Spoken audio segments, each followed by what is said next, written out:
자유의 날개를 펴라를 방문하세요. 구독과 좋아요로 더 많은 정보를 받아보세요. 백대현이는 지금 공수처에 내란 수사권이 없음에도 불구하고 이게 있다고 인정한 거예요. 민주당 좌파들이 만든 공수처법에 따르더라도 공수처는 내란 수사권이 없습니다. 공수처가 직권남용죄를 연결지어서 내란죄로 수사를 확대하는 걸 꼼수를 부렸고 이걸 백대현이가 받아준 겁니다. 이 과정 속에서 백대현이 굉장히 큰 문제를 덮고 갔다라는 거예요. 변호인단 분들이 이런 얘기를 하십니다. 공수처 수사권 존부 판단이 누락됐다라는 거예요. 헌법 84조. 이게 뭐죠? 현직 대통령은 내 외환죄를 범한 경우를 제외하고는 재직 중 형사상의 소출을 받지 아니한다라는 거예요. 공수처가 직권남용죄를 연결지어서 내란 수사를 함에 있어서 그들은 내란죄를 가지고 수사를 할 수 있겠지만 직권남용 관련된 수사를 못하고 관련된 기소는 더 못한다라는 겁니다. 그럼 지금 공처가 이와 관련돼서 문제가 될 수밖에 없다라는 거예요. 그 과정 속에 어떤 일이 벌어지는 겁니까? 자, 공수처가 윤 대통령 관련된 수사를 벌이려고 그랬지만 이들의 능력 부족으로 인해 작년 1월 달에 빈손으로 8일 만에 수사가 끝났습니다. 그래서 이걸요, 대검에 이첩한 거예요. 그로 인해서 윤석열 대통령한 지금 모든 재판은요, 공수처가 기소를 한 게 아니라 검찰이 기소를 했습니다. 내란죄와 관련돼서도 검찰이 기소했고요. 직권남용 관련돼서도 검찰이 기소를 했어요. 검찰이 작년 1월 달에 대통령을 향해서 내란 혐의라는 말도 안 되는 혐의로서 기소를 함에 있어 그때는 이 직권남용죄가 빠졌습니다. 이건 언제 기소했냐? 작년 5월 달에 기소했어요. 왜겠습니까? 당시에는 헌재 판결문이 안 나왔기 때문입니다. 현직 대통령이기 때문에 직권남용죄 수사도 안 되고요. 기소도 안 된 거예요. 그러면 이게 왜 문제가 될 수밖에 없냐면요. 바로 현행법 때문입니다. 공수처법 27조 관련 임시사건의 이첩이라고 써 있습니다. 처장은 공수처에서 불기소 결정을 하는 때에는 해당 범죄 수사 과정에서 알게 된 관련 범죄 사건을 대검찰청에 이첩을 해야 됩니다. 지금 공수처가 자신들이 이렇게 꼼수를 부려가며 직권남용죄를 연결시켜서 내란죄로 수사 확대하고 그에 있어서 이들이 직접 기소했습니까? 기소 못했어요. 그래서 검찰이 이걸 넘긴 겁니다. 중요한 건 검찰이 공수처한테 받은 모든 것들을 한 번에 기소를 하는 게 아니라 끊어 기소했다고요. 맨 처음에는 내란 혐의로 거기에는 직권남용죄가 빠져있던 겁니다.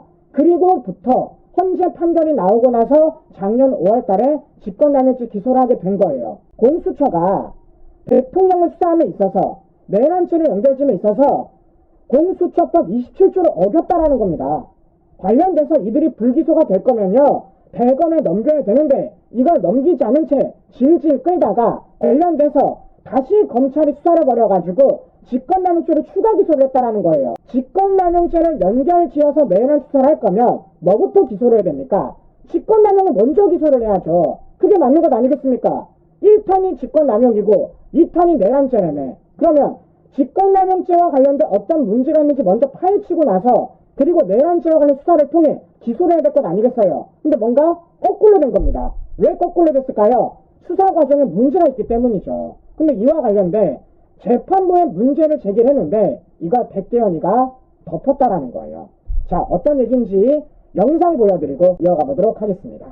공수처법 제27조는 처장은 고위공직자 범죄에 관하여 불기소 결정을 하는 때에는 해당 범죄의 수사 과정에서 알게 된 관련 범죄 사건을 대검찰청에 이첩하여야 한다고 규정하고 있습니다.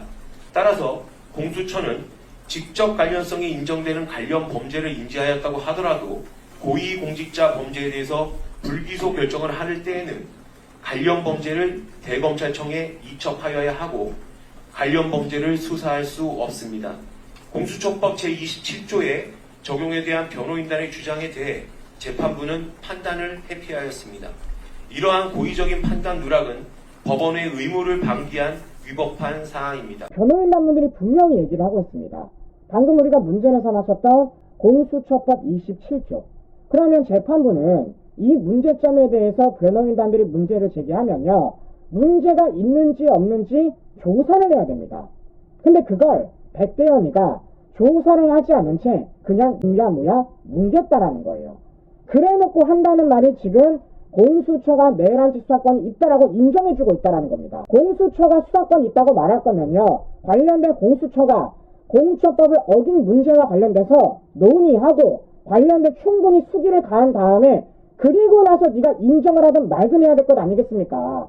문제되는 현행법 위반 관련돼서는 전혀 얘기를 안 한 채 그냥 마냥 특검의 주장만 들어주고 변호인단들의 얘기를 들어주지 않은 채 번개불에 콩고 먹기 재판을 진행하니까 당연히 이와 관련된 문제가 제기될 수밖에 없다라는 거예요. 백대현이 재판을 진행하는 과정 속에서 문제가 되고 있는 절차적 문제에 대해서 전혀 해소하지 않은 채 그냥 시간에 쫓겨 번개불에 콩 구워 먹듯이 판결을 쓴 걸 확인해 볼 수가 있다라는 겁니다. 이 백대현의 판결문이라는 게 공수처 그 자체도 문제 있겠지만 이 공수처를 덮어줬고 공수처와 민주당이 쓰는 말을 그대로 받아쓰기 했다라는 거예요. 그래서 우리가 이와 관련된 계속 문제를 삼을 수밖에 없다라는 겁니다. 가장 큰 문제가 뭡니까? 절차적 하자입니다.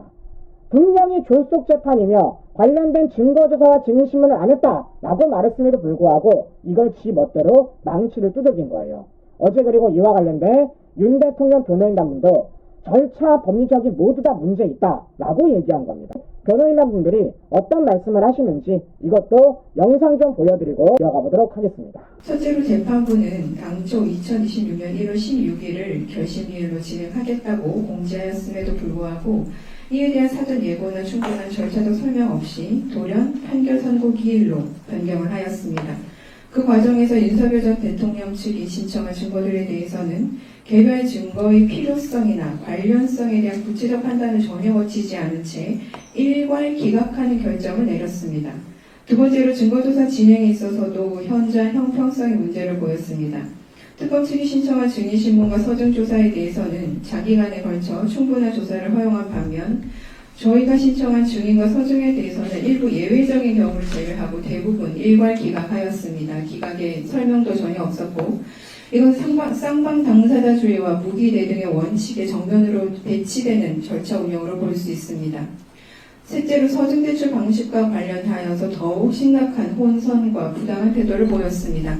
재판부는 사전에 USB를 통해 서증 제출을 명확히 허용하였음에도 불구하고 이를 믿은 이를 신뢰한 변호인이 USB 방식으로 서증을 제출을 하였는데 공판기일에 이르러 돌연 종이 출력본을 제출하지 않았느냐며 여러 차례 압박하면서 종이로 출력해오지 않은 경우 서증 전부를 기각하겠다는 취지로 일방적으로 진행하였습니다. 그리고 넷째로 재판부는 이러한 방식으로 극히 일부 서증에 대해서만 제한적으로 서증조사를 허용한 다음에 500여 개에 이르는 피고인 측 서증조사 전부를 저희가 사전에 신청한 서증 전부를 아무런 구체적 이유 설시 없이 일괄 기각했습니다. 그럼 변호인단분들이 몇 가지를 얘기하고 계십니까? 총 4가지를 얘기하고 계십니다. 그 4가지의 취지는 무슨 얘기냐면요, 해야 될 증거조사와 해야 될 증인신문을 안 했다라는 거예요. 더 문제는 그 증거조사를 함에 있어서 맨 처음에는 백대현이가 증거를 USB로 갖고 와라 라고 말해서 변호인단분들이 USB로 갖고 왔는데 갑자기 백대현이가 USB 넣고 종이로 갖고 오라고 는 거예요.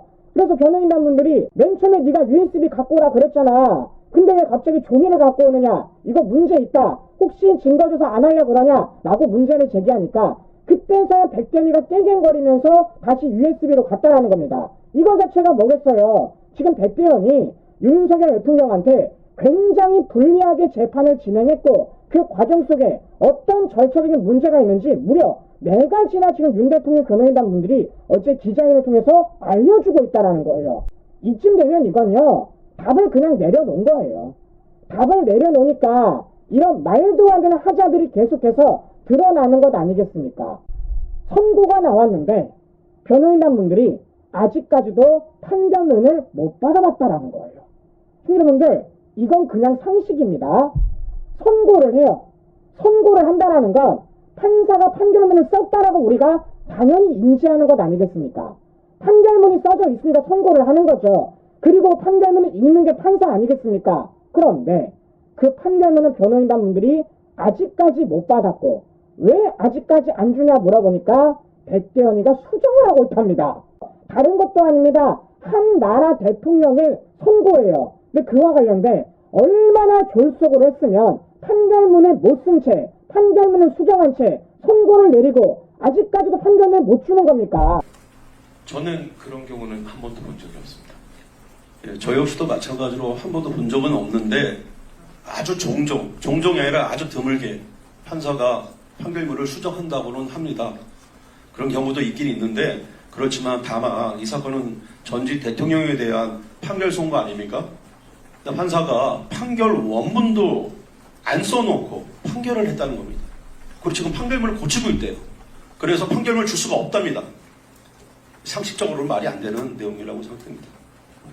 저도 그런 경험은 단 한 차례도 하지 못했습니다. 그래서 좀 이상하다고 생각하고 있고, 이제 그렇기 때문에 판결 원문이 없다는 거는 하다고 보여지고요. 이 부분에 대해서는 이제 서울중앙지방법원에서도 정말 심각한 문제가 아닌가 좀 생각하셔야 된다고 보고 있습니다. 예, 한 달이나 원래 결심, 1월 16일이 원래 선고일이 아니라 결심임에도 그 날짜를 갑자기 선고일로 바꾸면서 저희가 신청했던 증거를 수백 개의 증거를 일괄적으로 기각을 했기 때문에 그렇게 보고 있는 부분이 있습니다. 지금 세 분의 모든 변호인단 분들이 그런 걸 본 적이 없대요. 아니, 본 적이 없는 게 너무 당연한 겁니다. 우리 그날 선고 영상을 보신 분도 아시겠지만요, 백대현이 뭔가를 보고 읽었어요. 근데 그 보고 읽은 판결문을 지금 수정한다는 건 자기 판결문에 문제가 있다는 걸 본인이 지금 인지하는 것이고, 그 과정 속에 지금 항소를 해야 되는데 판결문을 안 준다라는 건 그 구멍이 얼마나 뚫려 있는지 자기 스스로 인지를 하는 겁니다. 어제 기자회견을 통해서 판결 못 받았다 말하니까요, 어제 재판부가 오후가 되어서야 판결문을 이제서야 줬다고 합니다. 그럼 얘기 안 했으면 안 줄 거였어요? 어제 갑자기 이런 보도가 나옵니다. 단독 윤 대통령 특검법 위헌 심판 제청 지각 결정문, 건전한 상식으로 해석 가능. 이거 누가 쓴 건 줄 아십니까?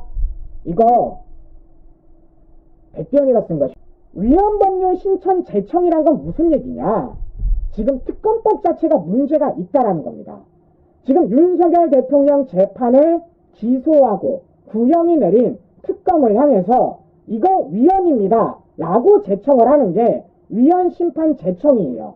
그러면 지금 재판부가 판단을 할 때 특검법에 대해 위헌인지 아닌지를 먼저 판단을 하고 그리고 선고를 내려야 되는 건 아닙니까?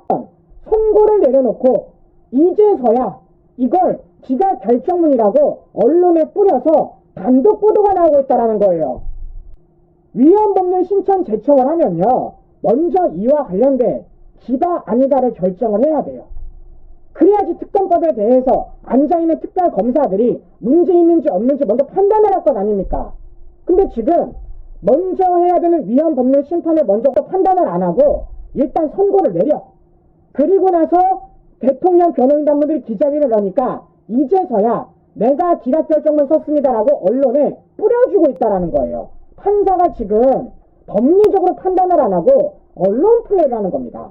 결정문 자체를 받지 못했기 때문에 해당 내용을 확인해 드릴 수 없습니다. 예. 통상적으로 저희가 위헌법률 심판 제청을 하면은 재판 중에 판시를 하지 않으면 그 판결 선고일에 맞춰가지고 같이 판시를 해줍니다. 근데 그날 판결 선고일 때 어떠한 판결도 없었습니다. 해당 위헌법률 심판 제청에 대해서는 누락을 한 것으로 저희는 느껴지는데 재판부가 그러한 판단도 좀 전부 다 누락된 상태에서 판결이 이루어진 겁니다. 변호인단분들이 모르고 계셨어요. 위헌 법률 제청 관련돼가지고 판결문이 나왔는지 기각됐는지 안 기각됐는지 그조차도 몰랐던 겁니다. 모르는 상황 속에 어제 기자회견을 여신 거예요. 그냥 재판이 답정난 겁니다. 이미 백대현은 답을 정해놓고 특검의 문제를 받아줄 생각도 없었고요. 윤 대통령 변호인단분들의 문제를 받아줄 생각이 없었어요. 이미 답은 내려놓고 그 답에 따라 백대현이가 6개월 만에 이 재판을 닦아먹은 걸 우리가 확인해 볼 수가 있다는 겁니다. 이런 과정 속에 지금 민주당 좌파들은 뭐가 두려운지 내란 전담 재판부를 만들어다가 더더욱 답정너식 재판을 이어나가겠다라는 겁니다. 결국 판결문에는 구멍이 뚫려 있고 그 구멍이 뚫려 있다라는 걸 우리가 법리적인 문제로서 절차적인 문제로서 객관적이고 근거 있게 문제를 제기할 수 있고 이걸 어제 변호인단 분들이 자신감 있게 기자회견을 열었고 대통령도 자신감이 있으시니까 항소장을 직접 쓰신 것 아니겠습니까? 윤석열 대통령 변호인단 분들이 기자회견을 열었는지를 아셔야 되는 겁니다. 목적은 딱 하나예요. 여론전입니다. 왜냐? 언론들이 정말 징글징글하게 보도를 안 해주잖아요. 가장 큰 중요한 점은 뭘까요? 공수처는 매란죄 수사권이 없다라는 거예요. 없는 걸 백대현이가 만들어줬고 그 만들어주는 과정 속에서 이걸 억지스럽게 만들어줘야 되니까 해야 될 걸 안 하면서 차일피일 미우라나가 6개월 만에 이 모든 걸 다 덮어버렸다는 겁니다. 어제 윤 대통령 변호인단부들의 기자회견을 통해서 좌파들이 긁혔다는 겁니다. MBC가 이렇게 보도를 합니다.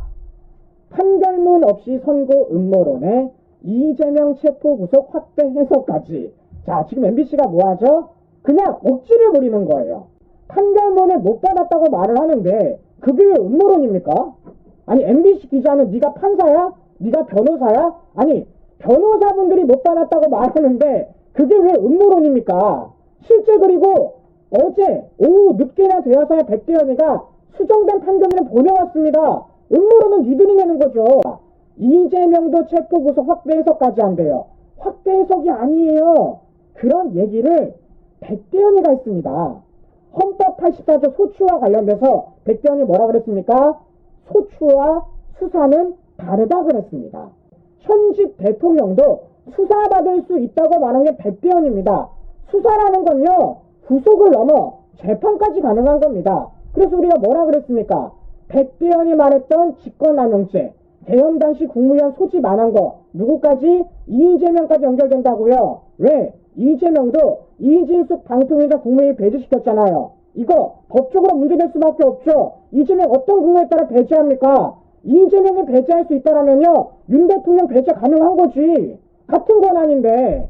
이러니까 우리가 이와 관련된 문제를 삼는 거고, 당연히 이재명은 이와 관련돼서 수사, 체포, 구속, 재판 재개 모두 가능한 겁니다. 확대 해석이 아니라 백대현이 만든 거라고. 우리가 더 객관적으로 설득이 가능하다라는 겁니다. 언론 지형이 우리한테 불리하기 때문에 이것 때문에 우리가 더더욱 우리만의 목소리를 내야 된다라는 겁니다. 지금 MBC 보세요. 음모론이라 말하면서 지들이 음모론을 내고 있습니다. 관련된 확대 해석이라 말하는데 확대 해석이 아니에요. 그냥 억지 부리는 겁니다. 음모론이야, 확대 해석이야.